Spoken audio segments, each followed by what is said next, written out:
দর্শকের রাতে সবাইকে আমন্ত্রণ জানাচ্ছি আরআইসিএল স্কিল জনতন্ত্র গণতন্ত্র অনুষ্ঠানের সঙ্গে আছেন প্লাবন রহমান। অনুষ্ঠানের মধ্যে আমরা দিনের গুরুত্বপূর্ণ খবর একই সঙ্গে সাম্প্রতিক সময়ের গুরুত্বপূর্ণ বিষয় নিয়ে আলোচনা করার চেষ্টা করে থাকি। আজকে আমরা আলোচনা করতে চাই ঐক্যমত্য রাজনৈতিক বাস্তবতা নিয়ে। নিশ্চয়ই আপনারা জানেন যে ঐক্যমত্য কমিশনের সঙ্গে রাজনৈতিক দলগুলোর সংস্কার, বিভিন্ন সংস্কার নিয়ে আসলে আলোচনা চলছে, সংস্কার প্রতিবেদন নিয়ে আলোচনা চলছে, সুপারিশ নিয়ে আলোচনা চলছে। সে বিষয়ে আসলে ঐক্যমত্য কত দূর, ঐক্যমত্য না হলে আসলে বাস্তবতা কি দাঁড়াবে এবং সামগ্রিক বাস্তবতা নিয়ে, রাজনৈতিক বাস্তবতা নিয়ে আমরা আজকে আলোচনা করতে চাই। দুজন গুরুত্বপূর্ণ অতিথি আছে, তাদের সঙ্গে আপনাদের পরিচয় করে দিয়ে আছেন মাহমুদুর রহমান মান্না, সভাপতি নাগরিক ঐক্য, আছেন শামসুজ্জামান দুদু, ভাইস চেয়ারম্যান বিএনপি।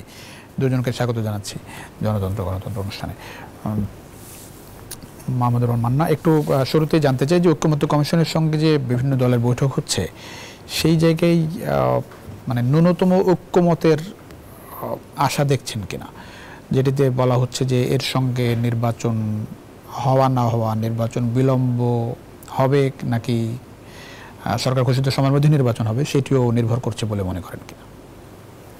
যেরকম করে খবর টবর বেরোচ্ছে না, জি, তাহলে 166টা প্রস্তাবনা দিয়েছে কমিশনগুলো, জি, বা আপনি বলেন যে ঐকমত্য কমিশন। জি, এটা দেখবেন একটা দল 102টা এগ্রি করেছে, কেউ 120টা, কেউ আবার বিভিন্ন আছে।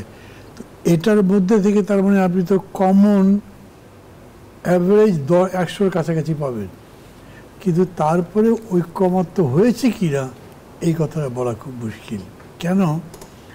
যে ধরেন বিএনপি 3টা ব্যাপারে দ্বিমত পোষণ করলো, না এগুলো কনস্টিটিউশন ছাড়া হবে না। জামাত ইসলাম বললো না এগুলো এখনই করতে হবে, এগুলো সংবিধানের জন্যে বা সংসদের জন্য অপেক্ষা করা যাবে না। তো এটা কী দাঁড়াবে?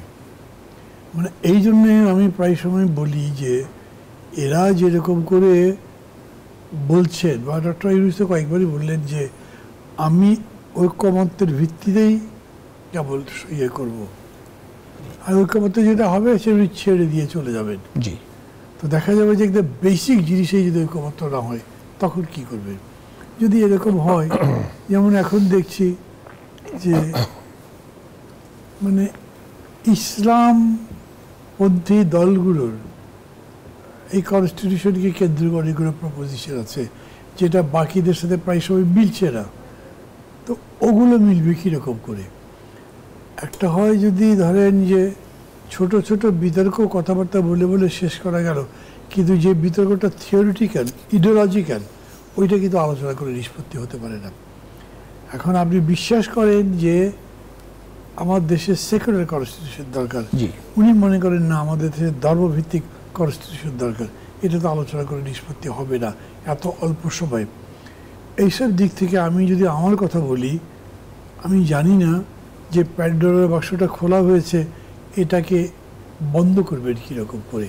এই ব্যাপারে বর্তমান সরকারের পক্ষ থেকে কোনো উদ্যোগ আমি এখনো দেখিনি। আপনি যেটি বলছিলেন যে বেসিক জিনিসগুলোতে ঐক্যমত্য হওয়া জরুরি, সেই বেসিক জিনিসের মধ্যে আসলে মোটা দাগে কোনগুলো পড়ে, যতটুকু মনে পড়ে আসে? এটা খুব বলা মুশকিল, কারণ ওই বিতর্ক জানেন তো, মানে এই যারা চিফ জাস্টিস ছিলেন বা মানে আইনের বিষয়ে যারা বিশেষজ্ঞ, এরকম বেশ কয়েকজন পণ্ডিত মানুষই বলেছেন যে বেসিক্স অব দি কনস্টিটিউশন বলে কিছু নাই। আমরা তো কনস্টিটিউশনে কিছু বেসিক স্থাপন করেছিলাম, যেটা এইবার সেই পঞ্চদশ সংশোধনীর মাধ্যমে উড়ে গেল।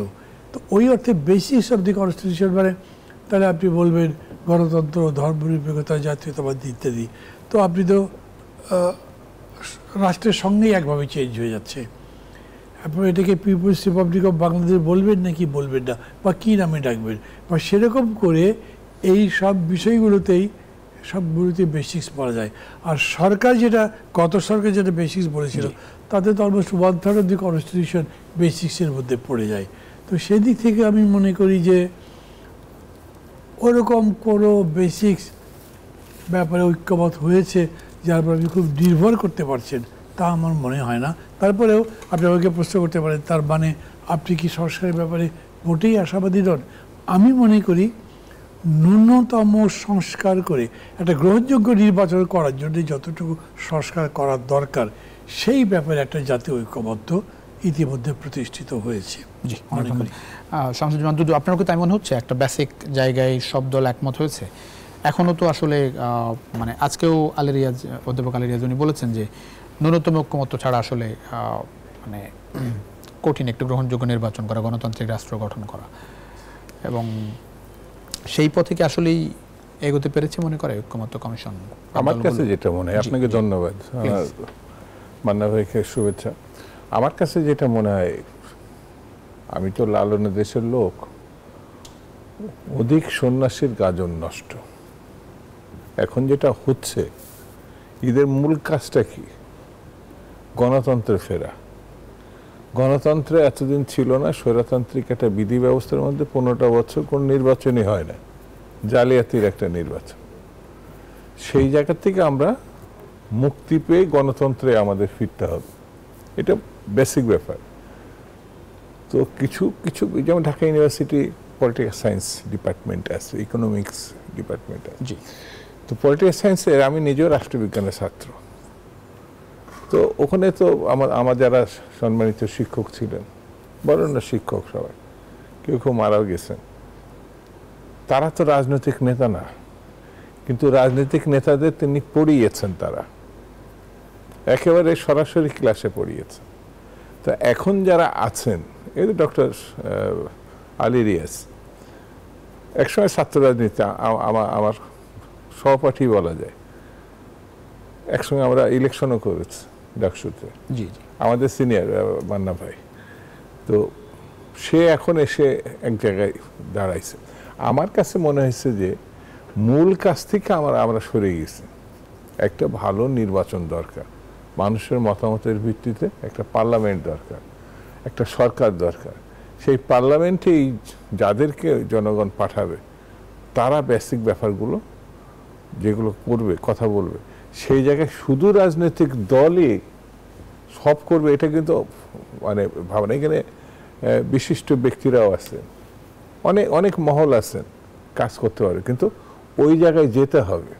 এই যে টিক চিহ্ন দিয়ে আমি 100টা 300টা প্রশ্ন দিলাম, এইটা টিক চিহ্ন দেখা গেল যে যেটা মান্না ভাই বললেন যে 100টা একমত, 100টা একমত, এটা কোনো আমার বিবেচনায় এটা খুব গুরুত্বপূর্ণ বলে মনে হয় না। এই জন্যে যে গণতন্ত্র চর্চায় যে বিষয়গুলো দরকার, সেটা প্রথমে আমাকে একটি স্বচ্ছ, গ্রহণযোগ্য, স্বাভাবিক একটা নির্বাচনে যেতে হবে।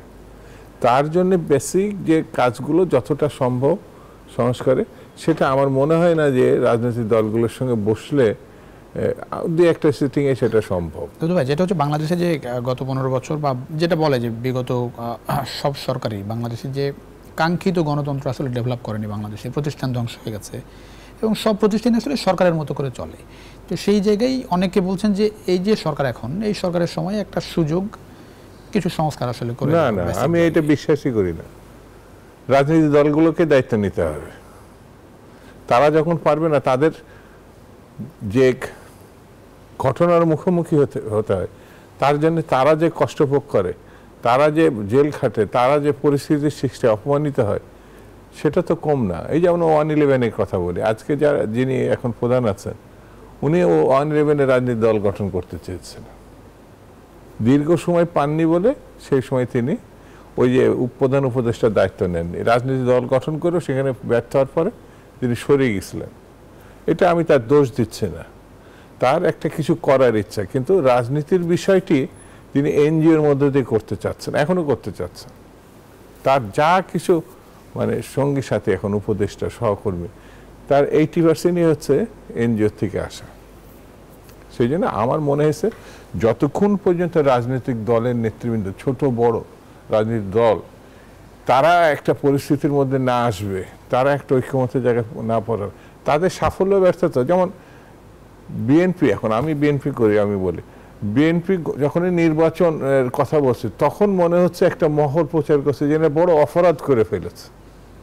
আমাদের তো 15-16 বছরের আন্দোলনটাই তো একটা ভালো নির্বাচনের জন্য। সেই জায়গাটা দেখবেন যে একটা বিশেষ মহল এখন তৈরি হয়েছে। যে কোনোভাবে হোক জাতীয় সংসদের নির্বাচনটা তাদের ঠেকাতে হবে। এটা কি মানে কি কারণে ঠেকাতে হবে? ঠেকাতে হবে, তাদের কোনো ভবিষ্যৎ নাই। সেজন্য নাকি বিএনপিকে ঠেকানোর কোনো চেষ্টা দেখছেন? বিএনপিকে ঠেকানো যায় না, তাদের ভবিষ্যৎ নেই মানে তো বিএনপির ভবিষ্যৎ আছে। তারা বিষয়টা এরকম যে বিএনপি এসে আবার আমি আপনার পরিষ্কার করে কথা বলি, আমাদের যে ইসলামপন্থী দলগুলো, তো ইসলামপন্থী হলে তো একটা দল হতো, মার্ক্সবাদী দল হলেও একটা হতো। আসলে তারা ইসলামের নাম নিয়ে, কেউ মার্ক্সের নাম নিয়ে, কেউ বামপন্থী, দক্ষিণপন্থী, মধ্যপন্থী, যেভাবে বলি না কেন, সেটি তো আমার জনগণের কাছে নিয়ে যেতে হবে। সেই সুযোগটাই তো এখন যারা আছেন, পণ্ডিতের সমাবেশ, কিন্তু তারা কেন জানি আমার কাছে মনে হচ্ছে সব কাজই করতে তারা রাজি আছেন একমাত্র নির্বাচন ছাড়া। তো এই কাজটি ভুল হচ্ছে বলে আমার ধারণা। জি, অনেক ধন্যবাদ। মান্না ভাই, এই জায়গাটা একটু শুনতে চাই, সব কাজই হচ্ছে কিন্তু নির্বাচন ছাড়া, নির্বাচনে আগ্রহ কম দেখছেন ভাই। এটা তো ধরেন উনি ওনার মতো করে বুঝেছেন, বলেছেন। জি জি, মানে আমি যদি আমার মতো করে বলি তাহলে ঠিক ওনার মতো হয়তো হবে না, কিন্তু এটা ঠিক যে একটা প্রশ্ন তৈরি হয়েছে সমাজের মধ্যে, নির্বাচন কি আদৌ হবে, যেটা ছিল না আগে। এটা আমি ধরেন গত মাসখানেক বা মাস দুই ধরে ধীরে ধীরে হতে হতে এখন বেশ বেশ শক্ত আকারে আমি প্রশ্নটা দেখছি। মানুষের মধ্যে এই প্রশ্নটা হচ্ছে কেন? তারা দেখছে যারা যারা নির্বাচন করছে তারাই একজন আরেকজনকে বিরোধিতা করছে on the issue of holding election. কবে নির্বাচন হবে? কেউ বলছে সংস্কার সব কমপ্লিট করে তারপরে নির্বাচন হবে, কেউ বলছে বিচার সব কমপ্লিট করে তারপরে নির্বাচন হবে। তো মানুষ তো খুব সহজে এটুকু বোঝে যে সব বিচার কমপ্লিট করতে করতে আর নির্বাচনের টাইম কবে থাকবে, তাহলে কি নির্বাচন না হওয়ার জন্যও কেউ কেউ আছে। এবং এর মধ্যে এরকম হচ্ছে যে যেরকম করে বিএনপি নির্বাচন চাচ্ছে, একদম প্রথম থেকে বলবার কারণে বিএনপির মধ্যে ব্যাপারেও মানুষের মধ্যে একটা ধারণা আছে এরকম যে এরা নির্বাচনটাই চায়, সংস্কার চায় না। বিএনপি বারবার বলেছে যে আমরা সংস্কার চাই, মানে সংস্কার চাচ্ছি না তারা, কিন্তু সংস্কারটাও ন্যূনতম করে যাতে ভালো একটা ইলেকশন হয়। মানে এই যে এটা থেকে হয়েছে কি, নির্বাচন নিয়ে যে সংশয় হলো সর্বশেষ যেটা হয়েছে সেটা আমি বলবো, যদিও একটা আলাদা টপিক, কিন্তু তবু আমি মনে করি বলা দরকার, সেটা হচ্ছে হিউম্যান করিডোর। এই হিউম্যান করিডোরটা এরকম একটা প্রশ্নবিদ্ধ বিষয় হয়ে গেছে, যেহেতু একটা যুদ্ধ বিগ্রহ, একটা বড় সংকট ছাড়া আপনি হিউম্যান করিডোরের কথা আনবেন কেন? একটা হিউম্যান করিডোর দিয়ে বাংলাদেশকে এই সমস্যার সমাধান করবে, নিজের সমাধানের নিষ্পত্তি করবে, নাকি আরও সমাধানের মধ্যে পড়বে, সংকটের মধ্যে পড়বে? হ্যাঁ, সংকটের মধ্যে পড়বে। এটা মানুষের মধ্যে প্রশ্ন আসছে, রাজনৈতিক দলের মধ্যে, অংশীদারদের মধ্যে প্রশ্ন আসছে। সরকার সেই সময় এই সন্দেহ ভঞ্জন করবার চেষ্টা করছে না, সরকার এককভাবে জিনিসটা করবার চেষ্টা করেছে। ফলে এই প্রশ্ন করতে পারে এইখানে একটা বড় ক্রাইসিস যদি হয় তাহলে রিলেশন কি করা যাবে, এরকম করে তৈরি হচ্ছে, একটার পর একটা কিন্তু প্রশ্নই তৈরি হচ্ছে। আর একটা জিনিস আমি আপনাকে বলি, দেখেন এমনি বলে না, ভালোবাসাও দীর্ঘদিন তাজা থাকে না। যত বেশি দিনের সম্পর্ক হয়, কেউ বলে ভাই ভালোবাসা অনেক গভীর হয়, কেউ বলে না একটু ফিকে হয়ে যায়, বিকজ খুব কাছাকাছি জানাশোনা হয়ে যায়, তখন হয় না। তো একটা চাম তো নিশ্চয়ই ডক্টর ইউনূসের উপরে ছিল, ডক্টর ইউনূসের সরকারের উপরে ছিল। আমি ছিল বলছি মানে এটা গত হয়ে গেছে তা বলছি না, কিন্তু ঠিক রোজার আগে বাড়ি যাওয়ার সময় মানুষ যত নিরাপদে গেল, মনে হলো ম্যাজিক দেখছি, যেরকম করে দাম কমে গেল মনে হয় এও কি সম্ভব। কিন্তু আজকে আবার দেখা যাচ্ছে দাম ঠিকই বাড়ছে, রাস্তার যানজট কিন্তু কমছে না। মানে এইখানে কোনো জাদুর চেরাগ তো নাই। এই জায়গাতে আপনি যদি মনে করেন যে এখন যে আকাঙ্ক্ষাটা আছে, এখন যে মোহটা আছে, এটা চিরস্থায়ী হবে, তা হবে না। যে পরিস্থিতিতে ডক্টর ইউনূসকে আমরা সবাই চেয়েছি, ওই পরিস্থিতিটা থাকবে না, নাই অলরেডি। তার মানে আরও প্রশ্ন তৈরি হবে, ডক্টর ইউনূসকে ঘিরে হবে, সরকারকে ঘিরে হবে, রাজনীতিকে ঘিরে হবে, এবং সব কিছু মিলে শেষ পর্যন্ত সরকারের দিকেই যাবে। একটা বিষয় একটু বলবেন, আপনারা তো ধরেন মানুষের সঙ্গে ইন্টারাকশন হয়, কথাবার্তা হয়, বিভিন্নভাবে তথ্যও নেন, যেটা আপনি বলছিলেন যে নির্বাচন নিয়ে নানা রকম প্রশ্ন উঠছে, মানুষের মনে ওই ধারণা আছে। মানুষকে আসলে নির্বাচন চাচ্ছে বলে মনে হয় রাজনীতিবিদ হিসেবে আপনার? অনেকে ধরেন একটা মানে সোশ্যাল মিডিয়া প্ল্যাটফর্মে বিভিন্ন কোয়েশ্চেন আসছে যে এখনই নির্বাচন না, ইউনূস সরকারকে আরো কিছুদিন রাখা উচিত, দেশের জন্য ভালো হবে, এরকম নানা রকম পারসেপশন আসছে। আমি বলি আপনাকে, জানেন এই যে প্রশ্নটা তোলা হচ্ছে না, যারা তুলছেন তারা যদি আন্তরিকভাবেও তোলেন মানে মনে করেই তোলেন। তারপরে আমি বলবো তারা খুবই বোকামি করছেন। কেন নির্বাচন চাই না? কতদিন? আজকে চান না, 3 মাস ধরে চান না, 6 মাস ধরে চান না, 6 বছর ধরে চান না? হতে পারে? তাই পারে না। খুবই সিম্পল, যার নলেজ আছে। কাজেই যারা প্রশ্নটা তুলছেন তাদেরকে এখনই বলা উচিত এটা একটা ভুল করছো, এবং বলেন ওই যে প্যাট্রিয়ট কবিতা বলেছি, দাসাই এন্টার দাসাই গো, এবং এই জনপ্রিয়তা মানে কি কচু পাতার পানির মতো। তো আজকে খুব প্রিয় মনে হয়, শেখ মুজিবুর রহমান যত জনপ্রিয় ছিলেন এই দেশে আর কেউ তো এরকম হয়নি। উনি কি পরিস্থিতিতে চলে গেলেন, এবং উনি যখন চলে গেছেন তখন দেশের পরিস্থিতি কি ছিল, এখন তার সম্পর্কে কীভাবে কীরকম করে শেখ মুজিব আর জিয়ার মধ্যে একটা তুলনামূলক বিচার হয়েছে। কারো কারো কাছে জিয়ার রহমান বেশি পপুলার হয়ে গেছেন, হয়েছে তো। ভালো হোক মন্দ সেটা বাদ দেন, পলিটিক্সের ব্যাপার, হিউম্যান মাইন্ড এটা ওই রকম স্টেবল না। যারা এরকম করে বলছেন না নির্বাচনটা কী দরকার, তারা মনে করছে যে ডক্টর ইউনূসই এখন আমাদের হবেন, ত্রাতা, আমাদের উদ্ধার করবেন। 6 মাস পরে এই মানুষই তাকে গাল দিতে পারে, তো সমালোচনা করতে পারে। ওই জন্যেই একটা প্রক্রিয়ার মধ্যে থাকলে আপনি সবসময় একটা অন্তত ইমিউনিটি যদি নাও পান, একটা বর্ম পান, একটা শেড পান যা আপনাকে প্রোটেক্ট করে। কিন্তু কোনো রকম সিস্টেমের মধ্যে আপনি নাই, আপনি যে কোনো রকম আক্রমণের সামনেই পড়ে যেতে পারেন, তখন অসহায়। অনেক ধন্যবাদ। পত্রিকার একটা হেডলাইন দুদু ভাই, সেটা হচ্ছে যে ঐক্যমত্য কমিশনের প্রস্তাবনার অনৈক্যে পিছিয়ে যেতে পারে নির্বাচন। আপনি বিশ্বাস করেন কিনা, এরকম একমত কিনা? এইটা রাখেন পত্রিকা নিউজ। ডক্টর ইউনূস বলছেন যে অন্তর্বর্তীকালীন ব্যবস্থা জনগণ পছন্দ করছে, বলছে না, বিকল্প হিসাবে অন্তর্বর্তীকালীন ব্যবস্থাকে জনগণ পছন্দ করছে। পাইলেন কই উনি এই কথাটা? উনি কোথায় পাইলেন? তার মানে উনি থাকতে চাচ্ছেন। তার যারা বসিয়েছে ক্ষমতায় বলে তিনি দাবি করেন, ছাত্র তাদের বসেছে। তার ভিতরে একজন হচ্ছে সার্জিস আলম, 5 বছর উনি থাকবেন, প্রধানমন্ত্রী হয়ে থাকবেন। ডক্টর ইউনূসের কথা কি সে বলছে না তারাই ডক্টর ইউনূসকে রাখতে চাচ্ছেন? আপনি বললেন না মান্না ভাইকে, যেটা একটা অংশ বলছে, ডক্টর ইউনূসই তো বলছেন যে অন্তর্বর্তীকালীন ব্যবস্থা হিসেবে। আমার কাছে কেন জানি মনে হয়েছে, আপনাকে স্পষ্ট করে বলি, যেটা মান্না ভাই বললেন, যে একটা পদ্ধতির মধ্যে যদি না আসে, সিস্টেমের মধ্যে না আসে, তাহলে একটা সময় গিয়ে একটা ঘটনা বা একটা পরিস্থিতির মুখোমুখি হতে হবে। ডক্টর ইউনূস যখন ক্ষমতা নিয়েছিলেন, ধরেন আজ থেকে 2 মাস আগেও ডক্টর ইউনূস সাহেব, আমি একেবারে সেই 1-2 মাসের মানে শুরুতে আমি যাচ্ছি না, এখন তার সম্বন্ধে যেসব কথাবার্তাগুলো আসছে, যেমন তিনি সব মামলা, একটাও রাজনৈতিক মামলা না তার বিরুদ্ধে যেগুলো হয়েছিল, তিনি এটি শেখ হাসিনার মতো সবগুলো প্রত্যাহার করে দিয়েছেন। তার ব্যবসায়িক প্রতিষ্ঠানে 6 বছর কোনো ট্যাক্স দিবে না, কর দিবে না, আসছে না? আমরা পত্রিকায় বিভিন্নভাবে জানছি, বিভিন্ন মহল থেকে জানছি, প্রায় 25 বিঘা জমি পূর্বাঞ্চল এসে বিভিন্ন ইউনিভার্সিটি এইগুলোর জন্য নিচ্ছে। এই কথাগুলো তো আসছে, কিন্তু এই কথাগুলো তো 6 মাস আগে, তার ক্ষমতা নেওয়ার আগে আসে না। যেটা শেখ মুজিবুর রহমান সাহেবের কথা মান্না ভাই যেটা বললেন, আমি একমত তার সঙ্গে। তাকে ক্ষমতা নেওয়ার আগ পর্যন্ত, তিনি পাকিস্তানে কারাগারে থাকা পর্যন্ত, তার যে জনপ্রিয়তা 72-এর আগ পর্যন্ত, 72-এর পরবর্তীতে দিন যত পেরিয়েছে, তাকে সে নিজেই যে সংবিধানকে গণতান্ত্রিক সংবিধান হিসাবে দাবি করেছে, সেটাই 4র্থ সংসদে নিয়ে একেবারে খুলনা চেঞ্জ করে ফেলছে।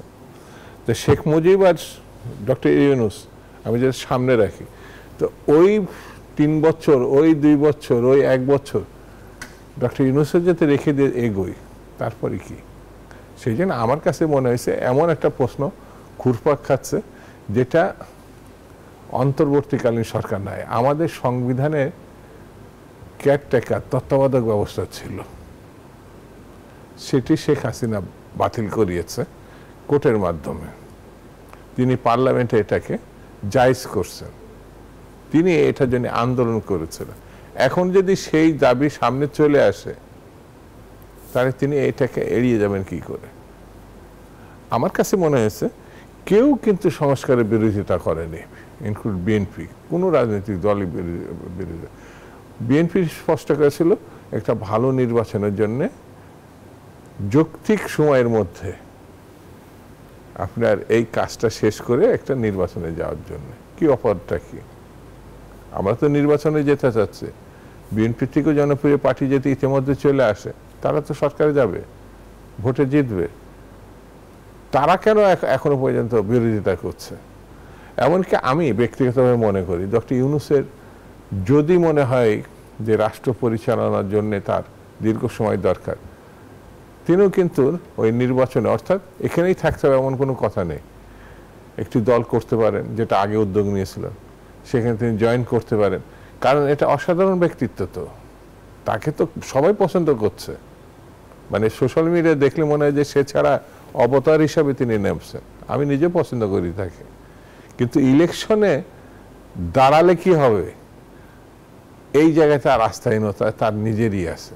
সেই জন্য ওই কর্মের ভিতরে না গিয়ে এই ক্ষমতা দখল বা ক্ষমতার ওই চেয়ারে বসে তিনি ওখান থেকে সরতে চাচ্ছেন না। এই ধরনের যখন মানুষ ভাবা শুরু করবে তখন কোন জায়গায় গিয়ে পৌঁছাবে, এটা আমার কাছে মনে হয়। অনেক ধন্যবাদ। বিরোচনে ফিরছি। দর্শক, ছোট্ট বিরতির সময় হচ্ছে, আরআইএসএল স্টিল জনতন্ত্র গণতন্ত্রের কিছুক্ষণের মধ্যে ফিরছি, আশা করি সঙ্গে পাচ্ছি আপনাদের বিরতির পর। দর্শক, আবারও স্বাগত জানাচ্ছি জনতন্ত্র গণতন্ত্রের সঙ্গে আছেন প্লাবন রহমান। আমরা কথা বলছিলাম ঐক্যমত্য এবং রাজনৈতিক বাস্তবতা নিয়ে। মাহমুদুর রহমান, না ঐক্যমত্য কমিশনের যে সংলাপ চলছে, এখনও চলছে, এবং সেই জায়গাটায় যেটা বলা হচ্ছে এটির পরে একটা জাতীয় সনদ হবে, তারপরে ইলেকশনের পথে সরকার যাবে, এটি একটি প্রধান লক্ষ্য।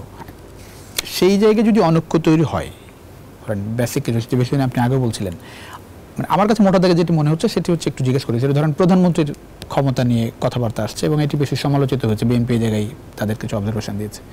প্রধানমন্ত্রীর মেয়াদ নিয়ে বেশ সমালোচনা হচ্ছে যে দুইবারের বেশি কোনোভাবেই প্রধানমন্ত্রী হওয়া যাবে না, বিএনপি বলেছেন না, দুইবারের পরে গ্যাপ দিয়ে আবার হওয়া যাবে। সো এই জায়গাগুলো কোনো রকম মানে অনৈক্য ফাইনালি তৈরি করতে পারে কিনা, এইটা আলোচনার বিষয় হতে পারে আমি মনে করি। জি জি, মানে এখানে ঠিক নীতিগত কোনো বিষয় নেই। যেমন আমাকে যদি জিজ্ঞেস করেন, আমি বলবো দুইবারের বেশি হওয়ার লাগবে কেন? হোল ইউরোপে দুইবারের বেশি কোনো টার্মই নেই এখন কোনো ব্যক্তিগত দুর্বলতা এই ওই কারণে এটা হতে পারে আমরা মনে করছি না, আরও একবার লাগবে তাকে। ওই প্রশ্ন যে ইয়েকে নিয়ে উইনস্টন চার্চিলকে নিয়ে বোধহয় হয়েছিল যে তার থার্ড টাইম আপনাকে ইলেকশন করতে হবে, হি ওয়াজ দ্য ম্যান উনি বলছেন না আমি করবো না, এবং হি সেভ দি কনস্টিটিউশন। তো এইখানেও এরকম জিনিস নিশ্চয়ই হবে। এটার একটা মধ্যবর্তী নিষ্পত্তি হওয়ার সম্ভাবনা মনে করি।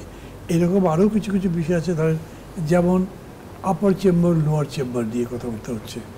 আমি দলগতভাবে লোয়ার চেম্বারের পরে আপার চেম্বারের কনস্ট্রাকশনটাই বুঝি নাই, কী চায় সবাই, অতএব আমি ওটা সাপোর্ট করি না। মানে যখন বলা হচ্ছে যে আপার চেম্বারটা হবে, ওইটা কোয়ালিটিটিভ লোকজন আসবে এবং সেটা হবে আপনার প্রপোর্শনের ভোটের ভিত্তিতে, কিন্তু এইটা হবে ডাইরেক্ট ভোটে। আবার বলা হচ্ছে যে না, নিচেরটা হাউস যেরকম হবে উপরে হাউস সেরকম হবে। তো এই বিতর্কের মধ্যে আমি বলছি না, এটা করতে গেলে শেষ পর্যন্ত দেখা যাবে আওয়ামী লীগ বেশি জিতে যাবে, আবার মানে বেশি বলতে অন্যদের তুলনায়। তো এইরকম বিষয়ে আমি মনে করি আলোচনা করে নিষ্পত্তি হওয়ার মধ্যে কোনো সমস্যা নেই, এটা করা সম্ভব। কিন্তু দুর্ভাগ্য হচ্ছে যে এই ইনিশিয়েটিভটা কেউ নিচ্ছে না। এই ইনিশিয়েটিভ নেবে গভর্নমেন্ট, যারা বলছে যে তারা পায়োনিয়ার অফ সংস্কার, which they are not. I am sorry to say, কেন সংস্কারের প্রপোজাল তো আমরা দিয়েছি আগে, আমরা রাজপথে আন্দোলন করি, লোকে বলে ভাই এই সরকার বদলায় কী লাভ, আমাদের ভাগ্য তো বদলায় না। আমরা বলছি না, আমরা আমাদের ভাগ্য বদলাবার সড়ক তৈরি করব। এগুলো আমরা বক্তৃতা করেছি, ডকুমেন্ট আছে। সেই অনুযায়ী সবগুলো পার্টি যারা আন্দোলন করছিলাম 41টা বা 42টা মিলে 31 দফা তৈরি করলাম। এখন ওনারাই সংস্কারের পায়োনিয়ার হয়েছে, আমি তাদের বিরোধিতা করছি না, তারা উদ্যোগ নেবে না। এই ব্যাপারে দ্বিমত হচ্ছে, আচ্ছা দুদু একটু শোনেন, মান্না একটু শোনেন, আপনি এটা বলেন, আপনি এটা বলেন, কিন্তু ভাই এটার কী নিষ্পত্তি হবে একসাথে করে আমরা দুজন কথাবার্তা বলবো, তাদের সামনে রেখে কথা বলতে বলতে একটা জায়গায় আসবো, প্রক্রিয়াই তো স্টার্ট করে নেই। জি, অনেক ধন্যবাদ দুদু ভাই। সেটা হচ্ছে যে এখন যে ঐক্যের বাস্তবতা, ধরেন 5 আগস্টের পরবর্তী এবং 5 আগস্টের আগে পরে সবাই পুরো জাতি এক ছিল, দলগুলো যারা এখন সবাই এক ছিল, এখন যে বাস্তবতা দেখছেন সেই জায়গাতে চিড় ধরেছে মনে করেন, এবং এটি কি সামনে নির্বাচনের প্রভাব ফেলবে কিনা? সংস্কার কমিশনের হাত ধরে যে ঐক্য অনৈক্যের কথা প্রশ্ন উঠছে এখন। না, উদ্যোগটা খারাপ না, জি, আলোচনা তো হচ্ছে, আচ্ছা না, আমার কাছে মনে হচ্ছে যে একটু আগে বললাম না ঢাকা ইউনিভার্সিটির শিক্ষক, ক্লাসরুম, তো ওই জায়গাটা নিয়ে গিয়ে যদি আমাদের এই বর্তমান সরকার ওই প্র্যাকটিসটা করে যে একজন মানুষ পরপর 2 বার প্রধানমন্ত্রী, আবার কি হবেন, এখানে এটা নিয়ে আলোচনা উঠছে, এটা ভিন্ন মত থাকতে পারে। আর আমার প্রশ্ন হচ্ছে একটা ক্যারিজমেটিক লিডার একদিনে গড়ে ওঠে না, আমি তার ধারে কাছে নেই। যেমন বেগম খালেদা জিয়া 23টা ইলেকশন মানে সিটি ইলেকশন করছে, 23টাই জয়লাভ করছে। হাসিনা তো করে নাই, একাধিকটা জিতছে। আবার কেউ কেউ আছে খুবই পণ্ডিত, অনেক লেখাপড়া, অনেক জানা বোঝা, একেবারে সংবিধানে বিশেষজ্ঞ, পলিটিক্সের ক্ষেত্রে দেখা যাবে, কিন্তু ইলেকশনে গিয়ে জিতা তো দূরে থাক, জামানোর তো কঠিন। যেমন আমি নাম বলে দিই, উনি খুবই ভালো লোক, সৎ লোক, জানা বোঝা লোক, যেমন ডক্টর কামাল হোসেন, আমরা তাকে শ্রদ্ধাও করি। ইলেকশন একটা জিনিস, জনপ্রিয়তা একটা জিনিস, জানা বোঝা একটা জিনিস। আমি কোনোদিনই কোনো কাজ করি নাই, তা আমি একটা কলামিস্ট হতে পারি আমার মতামত ব্যক্ত করার জন্য, আমি সেখানে মহারাজ। কিন্তু যখন রাজনৈতিক দল করবে, রাজনৈতিক বিষয়ে মন্তব্য দিতে পারে, কিন্তু নির্বাচন কেন্দ্রিক ভূমিকা পালন করবো, আমার চাপিয়ে দেওয়ার কোনো সুযোগ নাই। আলোচনা অবশ্যই হতে পারে। এখন তো বিষয়টা এমন এসে দাঁড়াচ্ছে, মূল কাজ থেকে অকাজের দিকে আমরা বেশি দিকে, যেমন প্রধানমন্ত্রীর ক্ষমতা আমি হ্রাস করব, মানে রাষ্ট্রপতি আর প্রধানমন্ত্রী, সংসদীয় ব্যবস্থা তো প্রধানমন্ত্রী ঘিরেই আপনার সবকিছু পরিচালিত হয়, রাষ্ট্রপতি থাকেন, কিছু জিনিস আছে তিনি এটা হ্যান্ডেল করেন, কিন্তু এমনকি তার ক্ষমতা থাকে মন্ত্রী পরিষদ মন্ত্রী পরিষদ বরখাস্ত করা। যৌক্তিক কারণ থাকতে হবে। আমি এমন কিছু ক্ষমতা দিয়ে দিলাম আমাদের মতো দেশে, তৃতীয় বিশ্বের দেশগুলোতে যখন যে কোনো ঘটনা তৈরি হতে পারে। এই বাংলাদেশের প্রধানমন্ত্রী বাস্তবতা তো বাংলাদেশের প্রধানমন্ত্রী যা ইচ্ছা তাই করতে পারেন, এটা আবার ঠিক না। যা ইচ্ছা তাই করতে পারে তখন কোন রকম সরকারি দল বলেন আরেকটি দলের বাইরে আরেকটি দল, যেমন একটা সোজা কথা বলি, বিএনপি এবং আওয়ামী লীগ এটা দ্বিদলীয় ব্যবস্থার কাছাকাছি চলে গেছিল, কিন্তু এই সিস্টেমটা আওয়ামী লীগই শেষ করে ফেললো। তারা স্বৈরতান্ত্রিক ব্যবস্থায় চলে গেল, যারা কেয়ারটেকার আন্দোলন করছে অন্যান্য রাজনৈতিক দলের সঙ্গে নিয়ে, কিন্তু তারা ওই ব্যবস্থার থেকে সরে গেছে, যে সমস্ত গণতান্ত্রিক বিধি ব্যবস্থা ধ্বংস করে ফেলছে। 1/11 পরেও তো ধরেন আবারও বাংলাদেশের রাজনীতিবিদরা শিক্ষা নেয় নাই, সেটার পরিণতি তো আওয়ামী লীগ ভোগ করলো, পালাই যাইতে। না, এখানে আমার কাছে মনে হয়েছে যে আমি কেন যেন এই সুযোগটা, গণতান্ত্রিক ধারাবাহিকতা, আমার তো কাজ না, এখন যে সরকার আছে এর কাজ না রাজনীতি করা, একটা সুন্দর রাজনৈতিক ব্যবস্থাপনা, এই জিনিসগুলো আলোচনা করে যতটুকু করা সম্ভব ওইটা সামনে এনে বিএনপিকে, এই যে বিএনপি, আমি বিএনপির কথাটাই বলি, 15-16 বছরের যে নির্যাতনের মুখোমুখি দাঁড়াইছে দেশনেত্রী বেগম খালেদা জিয়া সহ, তারেক রহমান সহ, তাদেরকে একেবারে কি এই জিনিসগুলো মাথার মধ্যে নাই? আপনি সেই জায়গাটায় নিয়ে গিয়ে ইলেকশন করালে পারে, তার তো সে শুধু না, এই যে আপার হাউস লোয়ার হাউস আসছে তো প্রশ্নগুলো, এখানে বিশেষজ্ঞ পর্যায়ে মানুষ কোন পর্যায়ে, এই আলোচনাগুলো হতে পারতো, কিভাবে আসবে এই আলোচনাগুলো হতে পারবো। আমি এইগুলো বাদ দিয়ে বেসিক মনে হচ্ছে কিছু জিনিস তারা মাথায় করেই এসছে, ওগুলো না করলে পরে রাজনীতি দলগুলো খুবই খারাপ, এটা আমার কাছে মনে হয়েছে। সেই বিশ্বাসটা কি করছে ধরেন পরবর্তী সরকার এসে আসলেই প্রকৃত সংস্কারের দিকে? আমি একটা ছোট্ট করে বলি, বিএনপি যে জনসমর্থিত দল, তার ধারে কাছে আরেকটা দল থাকলে বিএনপি সতর্ক হতো, কিন্তু ধারে কাছে তো নাই। বিএনপির সঙ্গে থাকলে একটা মানে 14-15টা সিট পায়, একা করতে গেলে 2-3টে সিট পায়, তার ভাবখানা হচ্ছে সে যা বলবে। এটা তো একটা কনভেনশনাল একটা ব্যাপার থাকে, অতীত একটা ব্যাপার থাকে, যে এরা রাষ্ট্র পরিচালনায় এর আনুপাতিক ভোটের সংখ্যার দিক থেকে, কিন্তু ভাবখানা আছে আমরা যেটা বলবো সেটা করতে হবে। এই জিনিসগুলো 53 বছর আছে তো আমাদের, আমি পাকিস্তান আমলের কথা বাদ দেন, এই জায়গায় এই সময়গুলো তো মাথায় রাখার দরকার। কিন্তু আমি কোনোভাবেই মানে বিএনপিকে ঠেকানোর জন্যে মানে ইতিমধ্যে কিন্তু আরো 22টা রাজনৈতিক দল তৈরি হয়ে গেছে। তার ভিতরে সব থেকে সম্ভাবনাময় দল বলে যেটাকে ভাবা হচ্ছিল, তাদের অবস্থা কিন্তু এই হওয়ার মধ্যে মানে 1-1.5 মাসের মধ্যেই তারা তাদের নিজেদেরকে একটা অপ্রয়োজনীয় শক্তিতে রূপান্তরিত করে ফেলছে। কি কারণে আমি বলব, তারা দল গঠন করার জন্য এত ব্যস্ত হয়ে গেল, তাদের কর্মসূচি নাই, লক্ষ্য নাই, গঠনতন্ত্র নাই, ঘোষণাপত্র নেই। একটা দল ঘোষণা আমি বলে দিলাম হয়ে গেল। তারপরে আবার 26 বছরের প্রেসিডেন্ট, সে আবার বলছে থানাতে কিন্তু 40 বছরের নিচে কাউকে প্রেসিডেন্ট সেক্রেটারি করা যাবে না। ন্যাশনাল কমিটির প্রেসিডেন্ট 26 বছর, সেই নিজেই ঘোষণা করছে এবার থানা আর পৌর কমিটি করতে হলে পরে 40 বছর করতে হবে। বুঝতে পারছো তো? আমার কাছে প্রশ্নটা হচ্ছে যে আমরা যে প্র্যাকটিসটাই করতে পারলাম না গণতান্ত্রিক নির্বাচন, সেই জায়গায় ফিরে যাওয়া যায় কিভাবে, সেটি যদি সরকার উদ্যোগী হয়ে ভূমিকা পালন করে, আমার মনে হয় সেটা হবে সবথেকে গঠনমূলক অবস্থা। জি, অনেক ধন্যবাদ। দর্শক, ছোট্ট বিরতি যাচ্ছে, আবারও ছোট্ট বিরতি, আশা করি আপনাদের সঙ্গে পাচ্ছি বিরতির পর। দর্শক, আবারও স্বাগত জানাচ্ছি জনতন্ত্র গণতন্ত্রের সঙ্গে আছেন প্লাবন রহমান। মান্না ভাই, তাহলে আসলে ধরেন মানে এই সরকার তো সবার সরকার, রাজনৈতিক দল থেকে শুরু করে আমজনতার সবার সরকার। দলগুলো এখন পর্যন্ত সহযোগিতা করছে, যে বাস্তবতার মধ্য দিয়ে এগুচ্ছে, ঐক্যমত্যের জায়গায় সংস্কারের যে গতি, সব কিছু মিলিয়ে এই সরকার দলগুলো সমর্থন কতদিন পাবে বলে মনে করেন? কিন্তু নির্ভর করে, এই যে আপনি বললেন সবাই সমর্থন করছে, জি, কিন্তু তারপরেও দুদু কি বললেন সবাই তো শুনেছে, আমি কি বলছি সবাই শুনছে। আমাদের প্রত্যেকটা, অন্তত আমি মনে করি আমাদের প্রত্যেকটা ওয়ার্ড রিজার্ভড। আনরিজার্ভ সাপোর্ট আমরা কখনো সরকারকে দিই নাই। আমরা রাজনীতি করি, আনরিজার্ভ সাপোর্ট কীভাবে দেবো? আপনি যদি একটা ভুল করেন, একটা অন্যায় করেন, আপনাকে লোক ভালো মনে হয়, কিন্তু আপনি এমন একটা ভুল করেছেন দেশের ক্ষতি হতে পারে, আমি তখন বলতে পারবো না। অতএব পলিটিক্সে ব্লাইন্ড কোনো অ্যালিজিয়েন্স থাকা উচিত নয়, অন্ধ আনুগত্য থাকা উচিত নয়, অন্ধ ভালোবাসার সমর্থন তাও থাকা উচিত না।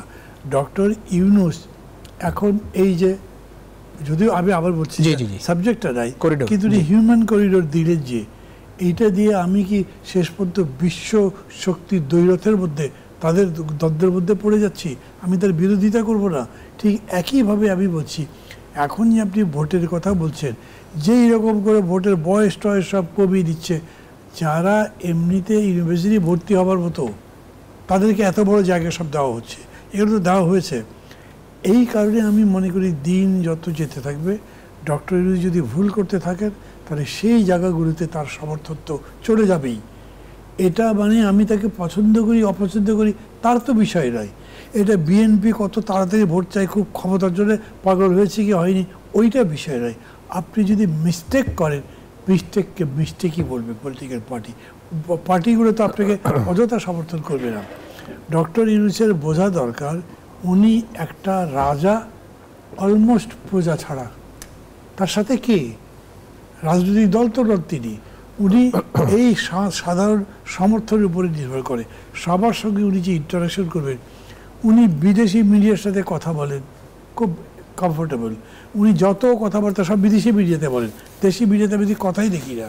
উনি বাইরের সমস্ত এই মানে কি বলবো, মানে বড় বড় মাপের মানুষদের সাথে কথা যত বেশি বলেন, দেশের রাজনীতিবিদদের অন্যদের সাথে তো কথা বলেন না। তো এই সমালোচনা যে আমি করছি, আমি কিন্তু সবসময় বলি হি ওয়াজ মাই ডাইরেক্ট টিচার, ওই হিসেবে তার প্রতি আমার অকুণ্ঠ প্রগাঢ় শ্রদ্ধা আছে। কিন্তু আমি রাজনীতি করি, এই জায়গাগুলো তো আমাকে এরকম করে বলতে হবে যে উনি এই কাজগুলো ঠিক করছেন না কেন। উনি এখন গার্ডিয়ান অফ কনস্টিটিউশন, সংস্কার, নির্বাচন, সব কিছু ওনারই উচিত এইটা যাতে ঠিক মতো হয় তার ব্যবস্থা করা, ডিফারেন্স তৈরি করে না। সেই বিশ্বাসটা কি উনি ধরেন একটু মানে আস্থাহীনতার মধ্যে পড়ে যাচ্ছে বিষয়টা সামনে? মানে রাজনীতিবিদদের যে আস্থা ছিল শুরুতে, সেই আস্থা কি এখন ডক্টর ইউনূসের উপরে আছে বলে? মানে আমি জাস্ট এই একটা ইস্যু দিয়ে বলি, উনি যে হিউম্যান করিডোরের ব্যাপারে কারোর সাথে কথা বললেন না, আমার মধ্যে প্রশ্ন কেন বললেন না? আপনার সমস্যা কি ছিল? আজকে তো নিরাপত্তা উপদেষ্টা, প্রধান উপদেষ্টার নিরাপত্তা উপদেষ্টা, উনি তো বলছেন যে এরকম কোনো চুক্তি হয়নি কারোর সাথে। চুক্তি হয়নি, আমি কি বলেছি যে চুক্তি হয়েছে? কিন্তু তারা নীতিগতভাবে এগ্রি করেছেন। কেন নীতিগতভাবে এগ্রি করা মানে কি? আপনি দিতে বাধ্য তো, তাহলে আপনি নীতিগতভাবে মানলেন, তা আপনি দিবেন না। এটা জাতিসংঘ অনুরোধ যদি করে তাহলে এটা দেবেন না কেন? হিউম্যান করিডোর ইটসেলফ বিরোধিতা করছি না আমি, কিন্তু এই সমস্ত বিষয়গুলো বিবেচনার মধ্যে নিয়েছেন। ঠিক সেরকম করে দেশের মধ্যেও নির্বাচনকে নিয়ে ধরেন, যেমন উনি কোনো ডেট দেবেন না, রোড ব্যাপারে কি ডেট দেবেন না কেন? আপনি ডিসেম্বরে নয় আপনি জুনের মধ্যে ভোট করবেন, কমিটমেন্ট তো করেছেন, তো বলেন যে আমি এত মে তারিখের মধ্যে ভোট করবো, আমি নির্বাচন কমিশনকে বলবো। আপনি তো বলছেন না, ওই জায়গাটাও কিন্তু অস্পষ্ট আছে। দুইটা ডেট কেন বলছেন? ডিসেম্বরে করতে পারি, ইয়েতে করতে পারি, জুনেও করতে পারি, এরকম বলছেন কেন? ওই যে সংস্কারের উপর নির্ভর করছে বলেছে তো, ছোট সংস্কার হলে ডিসেম্বর, বড় সংস্কার হলে জুন। ছোট সংস্কার তো ডিফাইনই করতে পারেনি। ছোট সংস্কার কোনটা? পুলিশ কি ছোট সংস্কার? বিউরোক্রেসি কি ছোট সংস্কার? অথবা এই যে কনস্টিটিউশনের যেগুলো অ্যামেন্ডমেন্ট, এগুলো কি ছোট সংস্কার? কোনটা ছোট কোনটা বড় বলেননি তো উনি। এটা জিজ্ঞেস করলে যদি কেউ বলে, আপনি তাহলে কি তাকে সমর্থন করছেন না বিরোধিতা করছেন? না, আমি জানতে চাচ্ছি। ঠিক মতো না বলতে পারলে আমি তারটা এগ্রি করবো কেন? পলিটিক্সে কিন্তু আমি আবার বলি, ব্লাইন্ডনেস বলে রাজনীতি চলবে না। এত কোটি কোটি মানুষ। অনেক ধন্যবাদ দুদু ভাই। মানে দলগুলোর মানে কি বলবো এটাকে, মানে সরকারের সঙ্গে দলগুলোর যে সম্পর্ক, সেই জায়গায় মানে দলগুলো কতটা গুরুত্ব পাচ্ছে বলে মনে হয় একদম রাজনীতিবিদ হিসেবে? এই সরকারের কাছে যে প্রত্যাশা ছিল আপনার, সেই জায়গায় একটু শুনতে চাই। গুরুত্ব অগুরুত্ব আমি এই জায়গাটা প্রশ্নটা তুলবো না বা নিবও না। জি, আমার কাছে যেটা মনে হয়েছে, উনি কিসের জন্য আসছেন? শুধু সংস্কারটা কি, মানে উনি কি করতে চান? ফ্যাসিবাদ যাতে ফিরে না আসে, গণতান্ত্রিক রাষ্ট্র যাতে। ওনার কাজ না এটা, এদেশের জনগণের কাজ। আর সেই জনগণের প্রতিনিধিত্ব করেন এই দেশের রাজনৈতিক দল বা নেতৃত্ব, নেতাকর্মীরা। জীবন দিয়েছেন, মামলা খাইছেন। এই যে 60 লক্ষ মামলা, একটা মামলা এই বর্তমান সরকারের যদি প্রধান উপদেষ্টা, যাকে আমি শুধু পছন্দ না, এটা অনুকরণীয় ব্যক্তিত্ব বলে মনে করতাম, তার কার্যকলাপে এখন এই প্রশ্নটা থমকে যাচ্ছে। একটা মামলা খাইছে, তার উপদেষ্টা যারা আছেন তারা এই ফ্যাসিজমের বিরোধিতা করে একটা মামলা খাইছে, জেলে ঢোকার কথা বলছে না। ডক্টর ইউনূস সাহেব কিন্তু তার বিচার এসে কিন্তু শেখ হাসিনার বিরুদ্ধে আন্দোলন করার জন্য, গণতন্ত্র চাওয়ার জন্য না, তার ব্যবসাপাতি মানে 1 নম্বরই না 2 নম্বরই না কি ব্যাপার, এইগুলো নিয়ে। হ্যাঁ, তার প্রতি একটা সেন দৃষ্টি ওই স্বৈরাচারী সরকার মামলা লড়েছেন, হেনস্থার শিকার হয়েছেন। হ্যাঁ, সরকারি ছিল, লিফট ছাড়া ওঠা লাগছে। সেই জায়গাটা আমরা তার কাছে গিয়ে আমরা দাঁড়াইছি। রাজনৈতিক ব্যাপার না, কিন্তু আমার কথা প্রশ্ন হচ্ছে, এই দলের রাজনীতিবিদ ছোট বড় এইভাবে ব্যাখ্যা না করে সকল রাজনীতিবিদ, সংগঠক এবং কর্মীরা কোনো না কোনোভাবে অপদস্থ হয়েছে, কোনোভাবে ক্ষতিগ্রস্ত। অনেকের সংসার ভেঙে গেছে, অনেকে ব্যবসা শেষ হয়ে গেছে, অনেকে একেবারে কি বলবো খুব সাধারণভাবে জীবনযাপন করে বেঁচে আছে, না খেয়ে, এরকম অবস্থা। সেই জায়গাটাতে যদি রাজনীতিবিদদের পরীক্ষা নিয়ে, তাদের নিয়ে প্রশ্ন তোলা হয়, এর থেকে বড় মানে ঘটনার আমার কাছে মনে হয় না। মানে এটা কি বাংলাদেশের রাজনীতিবিদদের মানে আগের সময়ের ক্যারেক্টারের কারণে এরকম একটা অবস্থা? না না, কোনো ক্যারেক্টার। আপনার 2-1 জন খারাপ লোক থাকতে পারে রাজনীতিবিদ, এই দেশে যা কিছু ভালো কাজ হয়েছে সব রাজনীতিবিদদের নেতৃত্বে হয়েছে। 2-4টে ঘটনা থাকতে পারে খারাপ।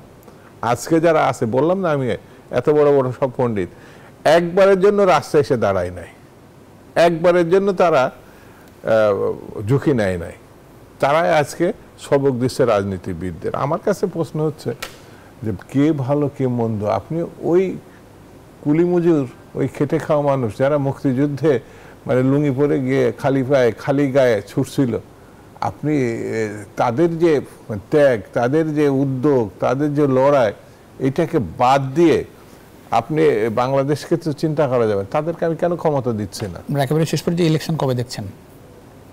আমার কাছে মনে হচ্ছে সবথেকে দুর্বোধ্য শব্দ এবং কঠিন প্রশ্ন, নির্বাচনটা কবে হচ্ছে। ডক্টর ইউনূসও বোধহয় এটা জানে না, আমার কাছে যেটা মনে হয়, কারণ তার মাথার ভিতর অন্য কিছু ঘুরছে। এই ডিসেম্বর থেকে জুন তো বহুবার উনি ফালতু প্রসঙ্গ। কারণ উনি, আমি বলেছি কয়েকটা টকশোতে, উনি যে দুপুরে বলেছেন অন স্ক্রিন টেলিভিশন যে ডিসেম্বরে নির্বাচন চাই, এই যে কম বেশি সংস্কারের কথা বলে না, ওইটাও বলেনি ডিসেম্বরে নির্বাচন হবে।